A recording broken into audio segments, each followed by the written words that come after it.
भारतीय गायिकाओं में बेजोड़ लता मंगेशकर।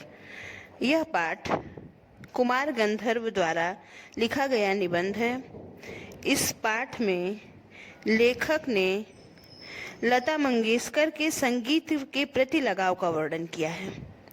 बहुत समय पहले, जैसा कि मैंने आपको इसके पहले वाले वीडियो में बताया था कि बहुत समय पहले लेखक एक बार बीमारी के दिनों में रेडियो पर एक गाना सुन रहा था। उस गाने के अद्वितीय स्वर से लेखक आश्चर्यचकित रह गया जब उसे पता चला कि यह गाना सुप्रसिद्ध गायिका लता मंगेशकर के द्वारा गाया जा रहा है।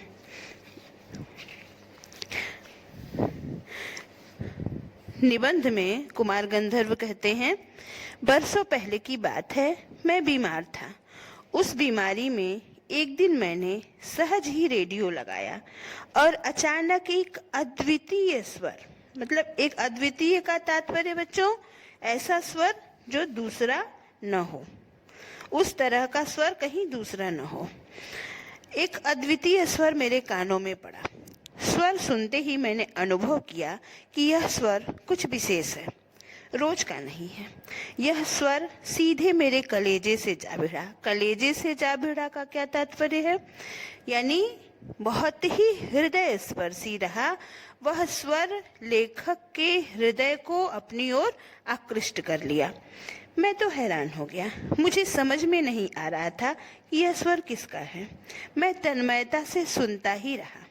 गाना समाप्त होते ही गायिका का नाम घोषित किया गया, लता मंगेशकर।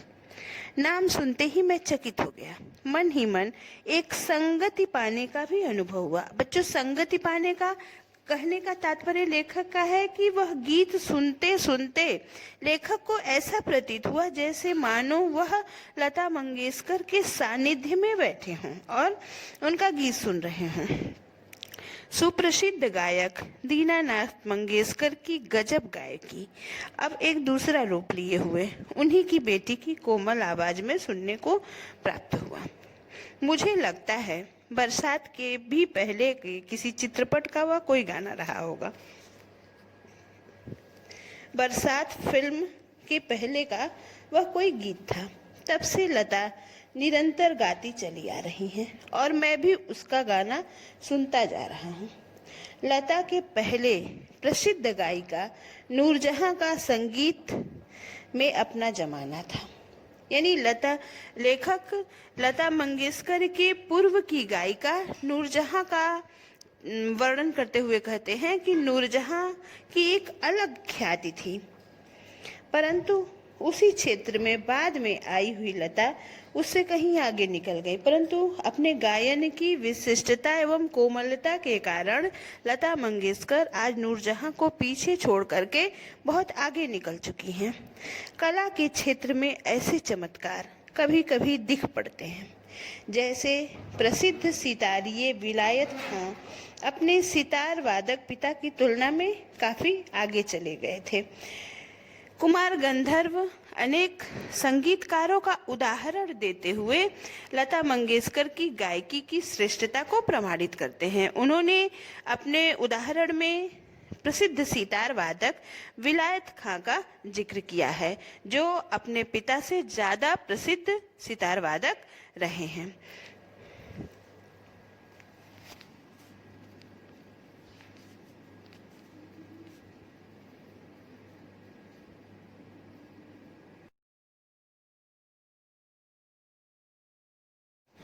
मेरा मत स्पष्ट है। भारतीय गायिकाओं में लता के जोड़ की गायिका नहीं हुई है। जोड़ की मतलब बराबरी की। लता के कारण चित्रपट संगीत को विलक्षण लोकप्रियता प्राप्त हुई है। लेखक के कहने का तात्पर्य यह है कि लता मंगेशकर ने फिल्म संगीत को बहुत अधिक प्रसिद्धि दिलाई और उसे चरम पर पहुंचाया। यही नहीं, लोगों का शास्त्रीय संगीत की ओर देखने का दृष्टिकोण भी एकदम बदला है। छोटी बात कहूँगा, पहले भी घर घर छोटे छोटे बच्चे गाया करते थे, पर उस गाने में और आजकल घरों में सुनाई देने वाले बच्चों के गाने में बड़ा अंतर हो गया है। आजकल के नन्हे मुन्ने भी स्वर में गुनगुनाते हैं। क्या लता इस जादू का कारण नहीं है? बच्चों, लेखक ने लता मंगेशकर की गायकी को विशिष्टता प्रदान करते हुए कहा है कि प्राचीन काल में भी गीत, फिल्म संगीत के गीत गाए जाते थे, परंतु उस समय सामान्य जनता को गीत के सुर, लय, ताल आदि की कोई जानकारी नहीं होती थी। परंतु आज फिल्म संगीत की लोकप्रियता के कारण छोटे छोटे बच्चे जो हमारे घरों में हैं, वो भी इन गानों की नकल करते हुए बहुत ही सुरीला और सुर, लय, ताल में गाते हैं। तो लेखक ने यही जिक्र किया है कि लता मंगेशकर के कारण ही आज जो है संगीत की दुनिया से आज हमारा सरोकार कुछ ज्यादा ही होने लगा है।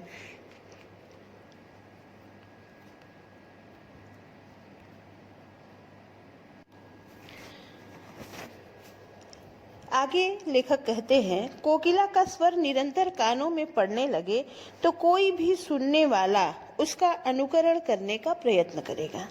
ये स्वाभाविक ही है। चित्रपट संगीत के कारण सुंदर स्वर मालिकाएं, अब स्वर मालिकाएं यानी स्वरों की मालाएं, यानी एक स्वरों की क्रमबद्ध गीत निरंतर कानों में पड़ने लगे तो कोई भी सुनने वाला उसका अनुकरण करने का प्रयत्न करेगा। ये स्वाभाविक ही है। चित्रपट संगीत के कारण यानी फिल्म संगीत के कारण सुंदर स्वर मालिकाएं स्वरों का क्रमबद्ध समूह लोगों के कानों में पड़ रहा है। संगीत के विविध प्रकारों से उनका परिचय हो रहा है।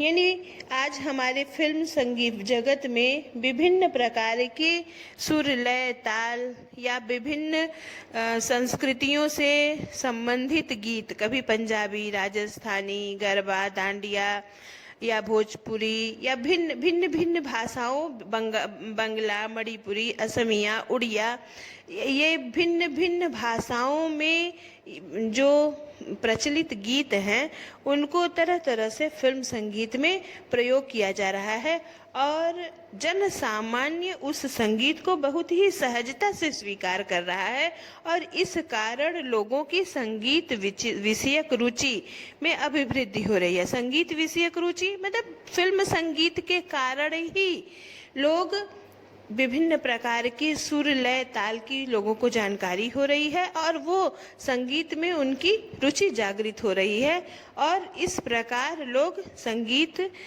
के सुंदर सुंदर स्वरों को अपने जीवन में उतार रहे हैं।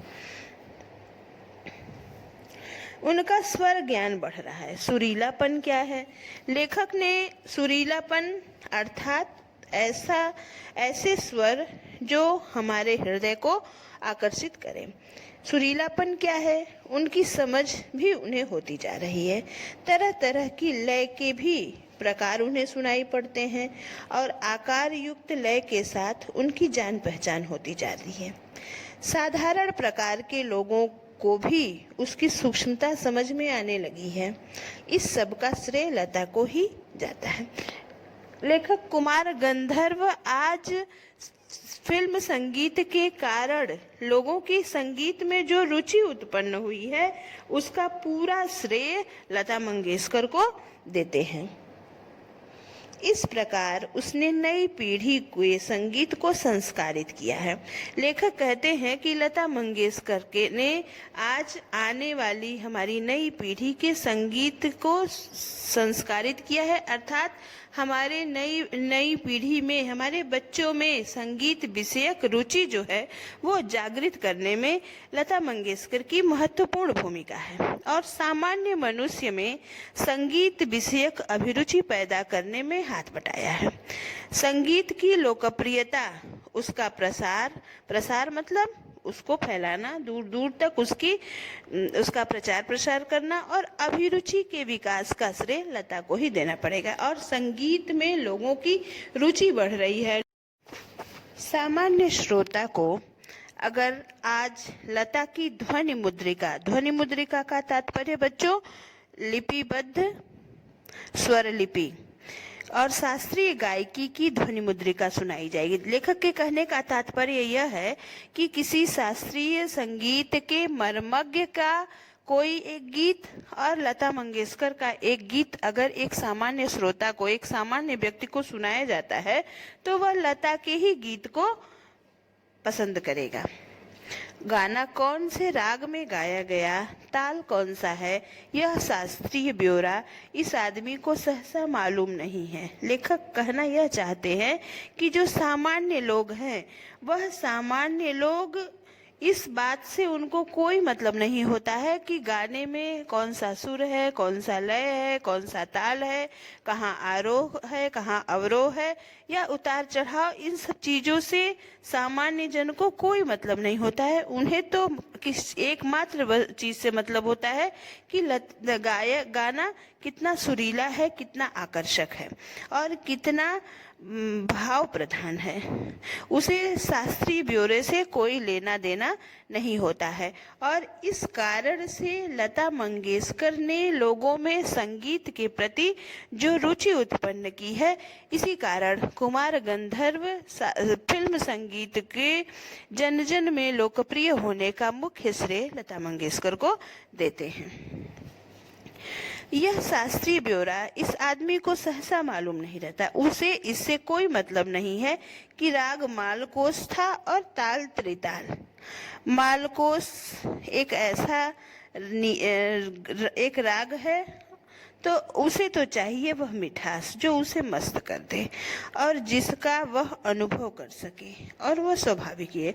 लेखक कहते हैं कि एक सामान्य व्यक्ति को तो बस एक ऐसा गीत सुनने में उसको रुचि होती है जो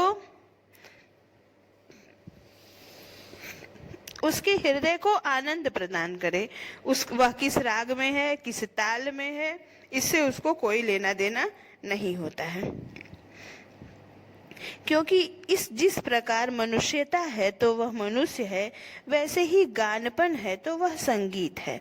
गानपन का तात्पर्य बच्चों, गाने का वह अंदाज जो एक आम आदमी को भाव विभोर कर दे, यानी गीत एक ऐसा गीत जो लोगों को हृदय स्पर्शी लगे, लोगों को मंत्र मुग्ध कर दे, इसी को हम गानपन कहते हैं। लता की लोकप्रियता का मुख्य मर्म है यह गानपन।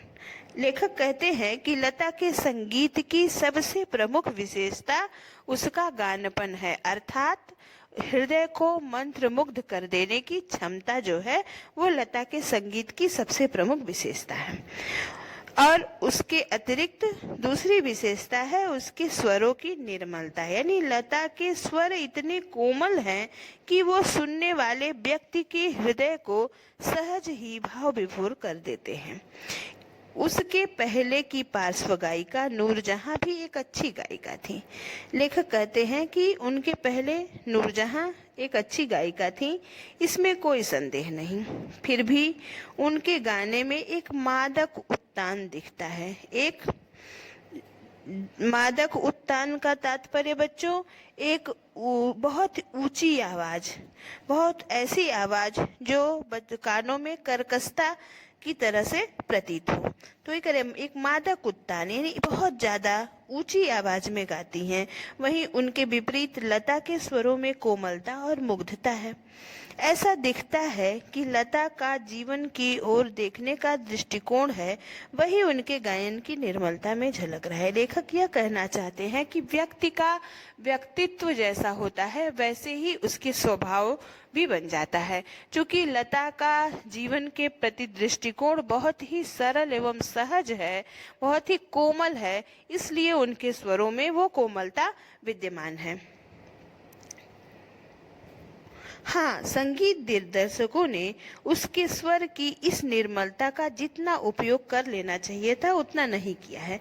अब कुमार गंधर्व को ऐसा लगता है कि संगीत दिग्दर्शकों ने लता मंगेशकर के संगीत के प्रतिभा का जितना अधिकतम प्रयोग करना चाहिए वो प्रयोग संगीत दिग्दर्शकों ने नहीं किया है।